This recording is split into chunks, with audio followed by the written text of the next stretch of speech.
प्रभु राम जी के विवाह के गीत सखी लोग देख के दोनों जोड़ी के बखान करता, सुंदर जोड़ी के बखान करता। कैसे?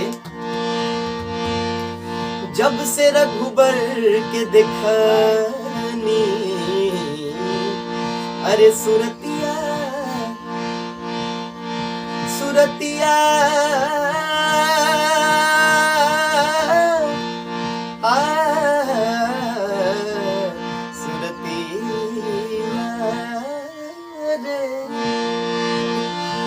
जब से रघुबर के देखनी सुरतिया,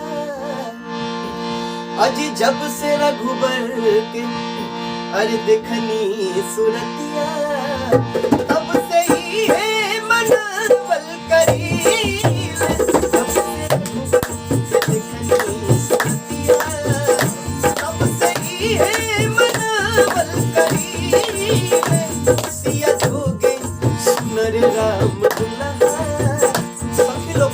भैया,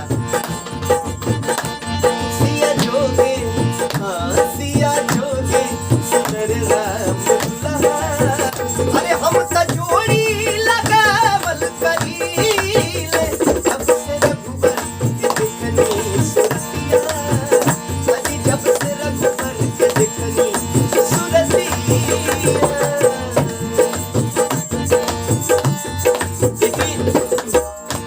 कितना सुंदर भजन, कवि जी के भाव, इतना सुंदर रचना।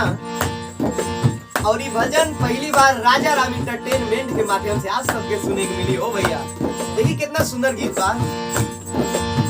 लोग वहां के कहता का, अरे देखी दुल्हा के मनवा या खाला, घर अंगनवा तो भारी भारी जाला।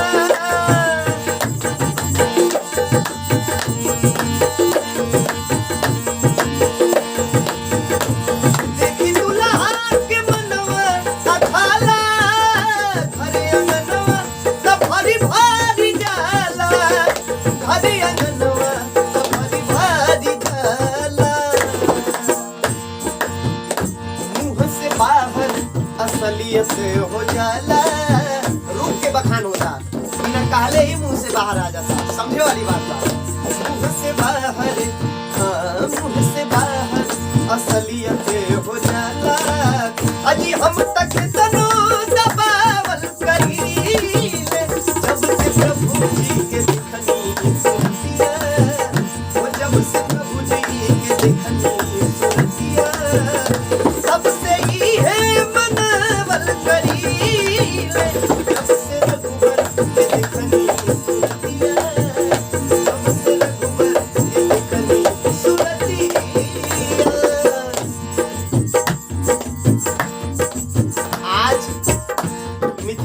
में बारात पहुंचल बा। क्या राम के जोड़ी के देख के मिथिला के लोग आ कहता है भैया, अरे आजू राम जी हो गईले पहुनवा, बुझल हमनी के सब यार मनवा।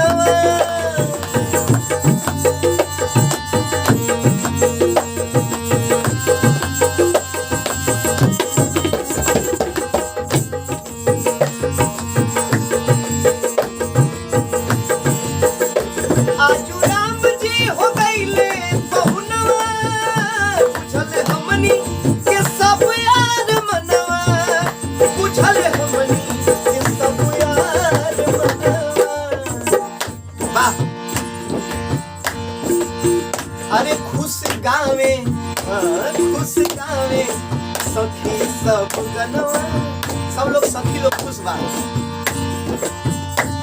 खुश गावे, ओ खुश गावे सखी सब गनवा।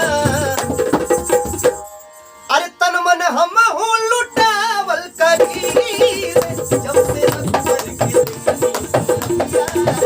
हम तई है मनावल करी सिया जोगे सुनर राम सिया जोगे सुनर राम अरे हम तो जोड़ी लगावल करी जब से अकबर के देखनी सूरतिया जब से अकबर के देखनी सूरतिया जब से अकबर के जब से